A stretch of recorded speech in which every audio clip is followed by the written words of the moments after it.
And in fact, there are going to be internalities within a person, right? So it's not always clear that just by putting things together, either into one human being or into one firm, that you solve all these conflicts. And sometimes you solve conflicts that weren't against the social interest. So there's just as much incentive to merge to deal with a pecuniary externality as there is to deal with a real externality. And when you merge to deal with a pecuniary externality, you actually make things worse. So for example, and this is particularly true when there's one side that has a small number of players and the other people who are getting harmed are very diffuse. It's hard for them to get together, and it's easy for the concentrated side to get together. So mergers between competing firms, which we'll study later in the semester, in the quarter, are a classic example of a merger to deal with a pecuniary externality that actually makes society worse off.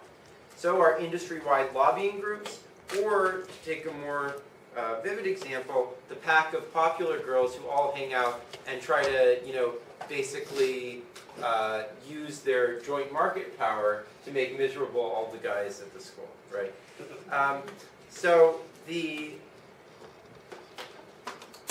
Sometimes having a private monopoly can solve some of the problems associated with externalities. So for example, if you take the case of the faxes, it might actually have been a lot better if rather than having competing people making faxes, there was a monopoly owning all fax machines. Because then they would take into account the fact that if they get more people using fax machines, they're going to be able to charge more for the faxes. And that can help internalize some of the externalities. So one example of that is newspapers are offered free to consumers, often, or very cheap to consumers, because the advertisers get value from that. And if if they didn't have sort of that monopoly over their newspaper, they wouldn't have an incentive, unless they were able to get that money from the advertisers, to offer that newspaper with the advertisements to consumers, and a lot of this advertising wouldn't be happening if there wasn't this newspaper channel. So this can be useful in the short run, especially if the monopolist knows something about whether the product's going to eventually succeed that the government doesn't know, because it helps the market get over the hump, basically. Another example of that can be cities. Cities, in order to increase their revenue, might try to create like an industrial cluster, because they know that in the end, even though it's costly in the beginning, they'll eventually make more money off of this. But the problem is, in the long run, the monopolist always wants to make a profit, whereas the government is just trying to keep things going, and that will always lead them to charge a higher price and reduce how much is provided, as we'll see next week. So a competitive market will often produce at average cost, whereas the monopolist is always going to produce above that because they want to make a profit.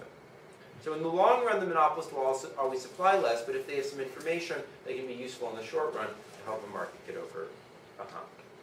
So despite the potential benefits of private solutions, the Coase theorem is mostly misleading, I think, because adding in the Pigouvian intervention, even though it might be possible to bargain to efficiency, seems like it would always make things better, right? As long as you're getting closer to what's usually the case, you reduce the chance that people have to bargain, and things are better.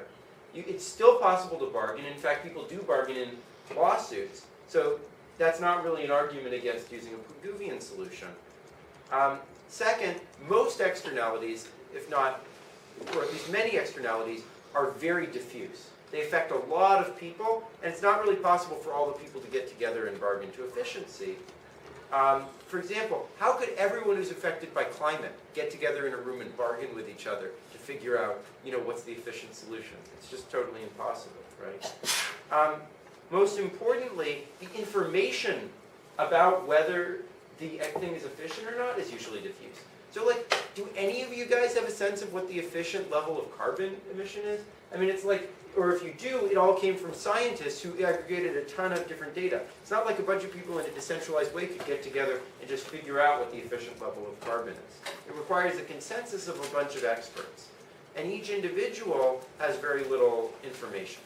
So, at best, bargaining works well if the information is good, and the Coase theorem therefore says little about whether we should actually intervene in markets or leave things to the private market.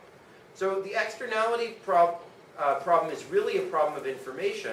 It's a question of getting together all this diffused information and using it to figure out what the correct level of the externality is. And this is sort of the most fundamental problem in designing public policy interventions to deal with externalities, and that's what Thursday is going to be all about. So, see you then.